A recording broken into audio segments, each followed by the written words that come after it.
Hello, I'm Don Thomas, freelance history researcher and author. Welcome to my video series that exposes the age-old Lincoln conspiracy cover-up. Today's video addresses the question, did John Wilkes Booth escape capture?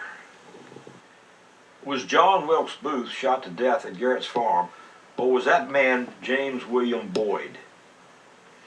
Before claiming that John Wilkes Booth was not the man shot to death at Garrett's farm, several historical facts must first be clarified about James William Boyd. A Civil War Times article from August 1977 stated that in February 1865, after signing his oath of allegiance, James William Boyd, a Confederate Tennessee infantry captain of Company F, was released from the old Capitol Prison under War Department orders.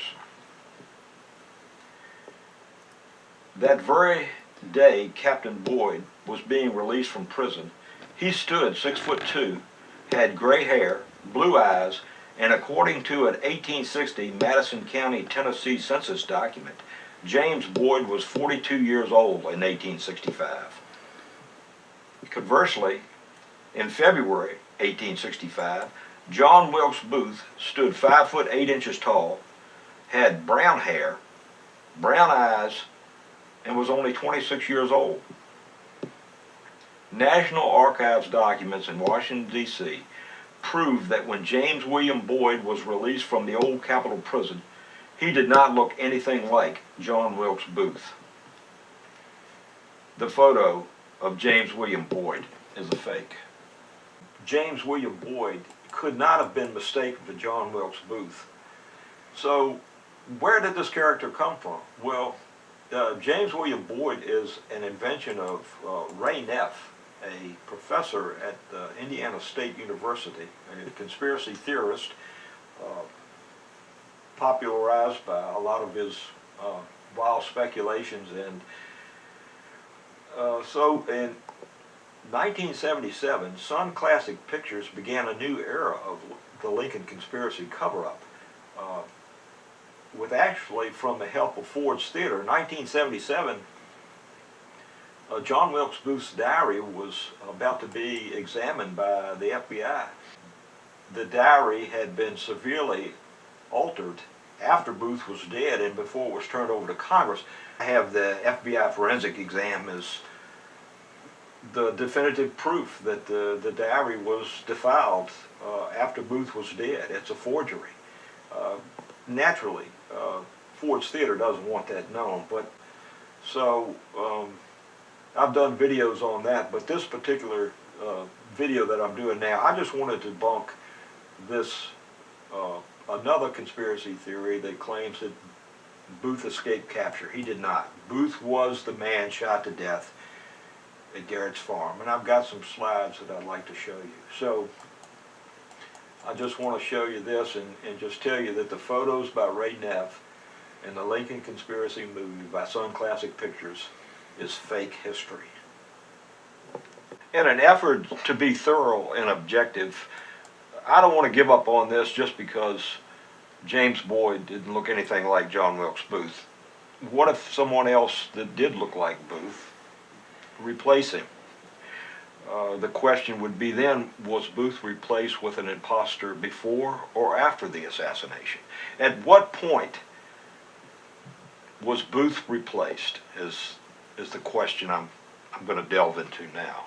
So these are some facts to consider if Booth was replaced before the assassination. Let's look at the day, April 14th, the day Booth shot the president, in the afternoon, and asked, did John Wilkes Booth give John Matthews a confession letter to be published in the National Intelligencer on the morning after the assassination, or was that man an imposter?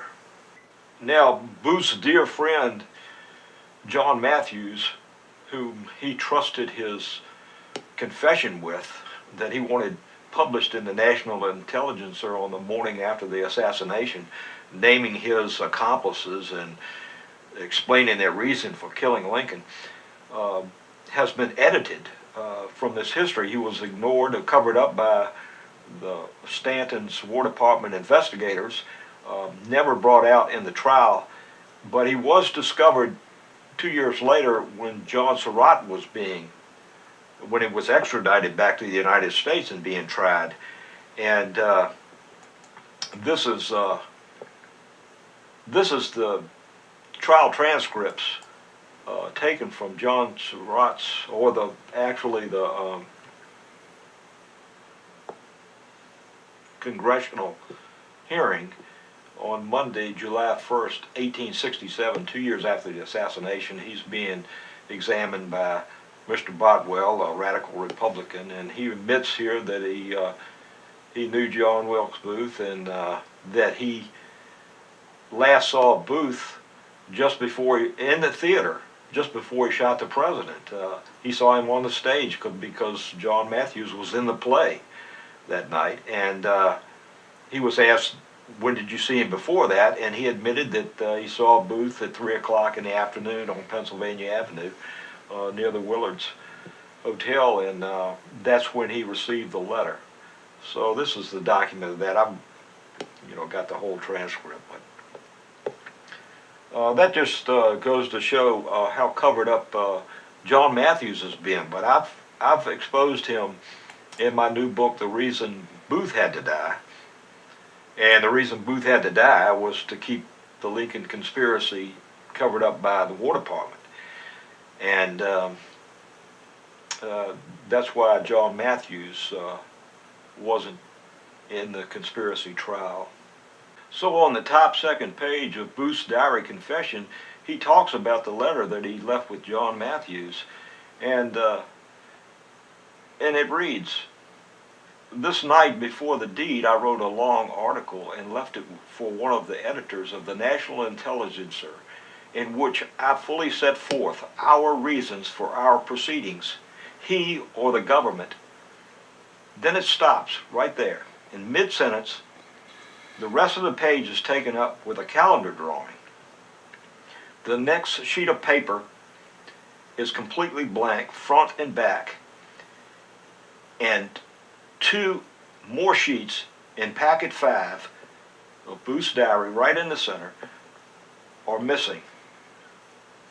That's 6 pages of text gone.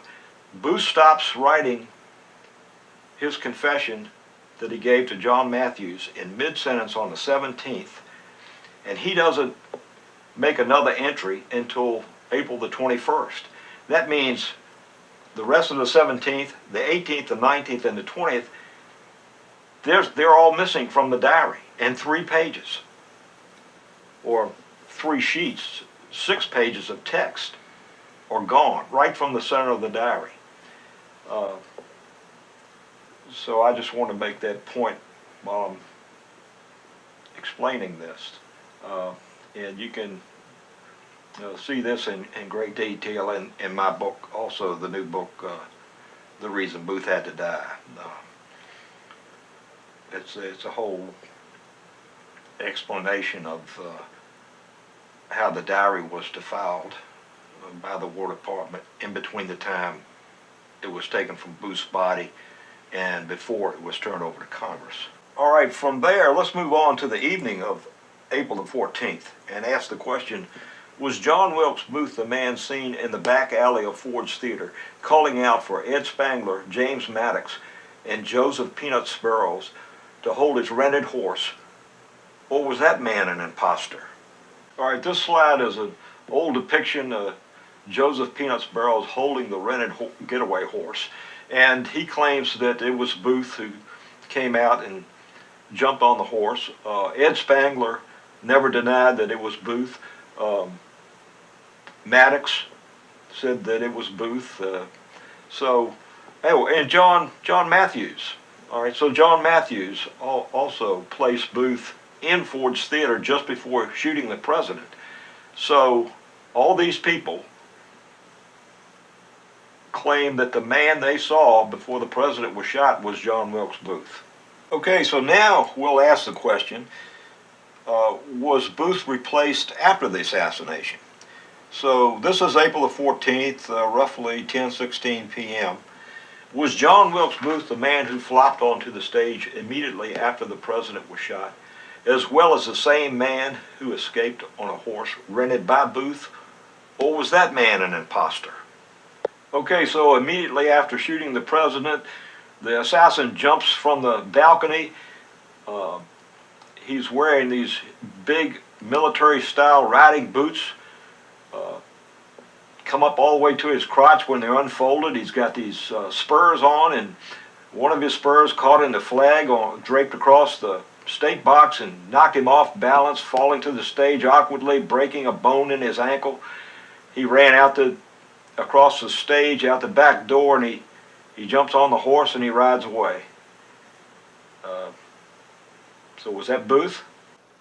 Okay, now we have to ask, did the riding boot recovered from Dr. Mudd's home and the spur recovered from the flag draped across the president's state box truly belong to John Wilkes Booth?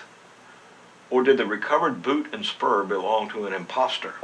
So on this slide here, I want to show you the picture of the actual boot that the assassin wore when he jumped out of the state box. This is on display in Ford's Theater right now.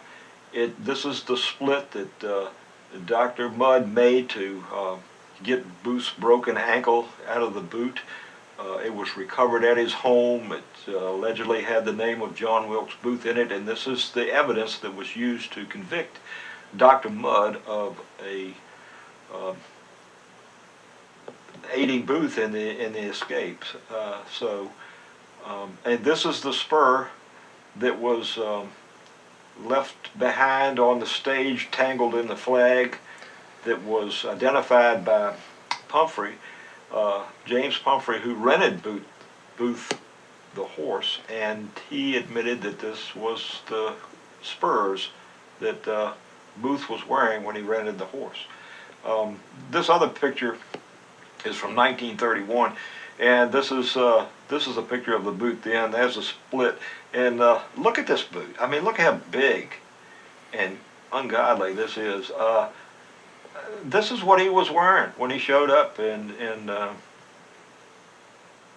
I'm the only one in history that's depicted him with that boot on. You can see all of the pictures of Booth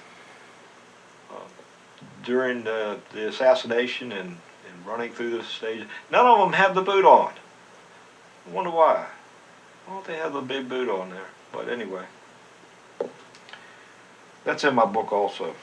Okay, so the next question to ask, was John Wilkes Booth the man who crossed the Navy Yard Bridge while riding a horse rented from James Pumphrey's stable, or was that man an imposter?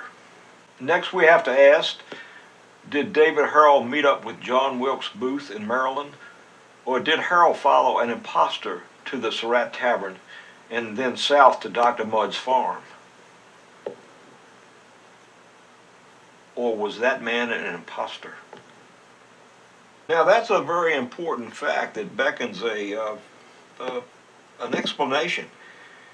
If David Herold could have convinced Judge John Bingham that the man who was shot to death at Garrett's farm was not John Wilkes Booth, then the War Department prosecution would have had no case against David Herold as being a Booth conspirator. Herold's confession to Bingham, when he said that John Wilkes Booth was the man shot to death at Garrett's farm, was his death sentence. It cost David Herold his life. David Herold was not part of some secret plot to allow Booth to escape capture. Now we have to ask, did everyone at Garrett's farm misidentify the man who was shot to death in the tobacco barn? So let me share with you just a tidbit of information I found during my research of Garrett's farm. Richard Garrett's son, John M. Garrett, being duly sworn, stated that on the evening of April 25th, he saw Booth take a seat on the front porch of the house, and added that Booth was writing in a small memorandum book, which actually turned out to be the recovered diary. So what that means is that John Garrett saw John Wilkes Booth make his last diary entry just hours before Everton Conger recovered the diary from Booth's body. If the man John Garrett saw writing in the memorandum book was not Booth, How could the diary confession be a sequence of events only Booth could have known about, and which are written in Booth's handwriting? This slide you're looking at now is from a May 13th, 1865 Harper's Weekly. They printed this woodcut illustration of Alexander Gardner's lost post-mortem photograph of John Wilkes Booth just as the autopsy was being performed. Now, the Secretary of the Navy, Glendon Wells, ordered a host of people to be there to identify the body during the autopsy. And this is a list of people that were there. Army Surgeon General Joseph K. Barnes and Dr. Joseph J. Woodward, War Department Judges Joseph Holt and John Bingham, Thomas Eckert, William G. Moore, Colonel Lafayette C. Baker, Luther Baker, Everton Conger, and John L. Smith, all War Department people. Photographers Alexander Gardner and Timothy H. O'Sullivan, who took the photograph, and actually this wood carving rendition of the photograph right here, this is Alexander Gardner, and he's in the photograph, and Timothy O'Sullivan actually took the picture. Getting back to this, Booth's doctor, J. F. May, who identified the scar he made when he removed the tumor from Booth's neck. Also, Booth's dentist, Dr. Morrell, who also identified the body as John Wilkes Booth. And then you have Charles L. Dawson. He was a clerk at the National Hotel where Booth lived, and he knew Booth for years. Dawson identified the body by a small JWB tattooed between the thumb and forefinger of Booth's hand. On April the 28th, 1865, the New York Tribune published an Associated Press dispatch which read, "Yesterday, a photographic view of the body was taken before it was removed from the monitor. The photographic print of Booth's body and the glass negative was turned over to Stanton's War Department in care of Colonel Lafayette C. Baker, but that post-mortem photograph has never been publicly viewed or recovered." The mother of conspiracy theory is lack of information. It's speculation. And the reason there's so many conspiracy theories about Lincoln's assassination is because of Edwin Stanton and his War Department investigators and judges who withheld so much evidence from the trial. It's now available, so anyone who wants to research and uncover the real factual history, you can do it right here. My website, articles, and these two publications right here will keep you busy for a long time. Everything is heavily sourced, and it takes you right to where the real evidence is, the evidence that's never been presented during the conspiracy trial and has never been included in any of the contemporary books written about Lincoln's assassination. You can only find it here. You can do that, or you can actually visit this guy right here. This is John Wilkes Booth today. You can follow my trail of breadcrumbs, or you can follow a trail of garbage, and it's all kinds of stuff about this mummy, getting his hair done, and missing a few teeth here now, but that could be your John Wilkes Booth, if that's what you like. Thanks for watching.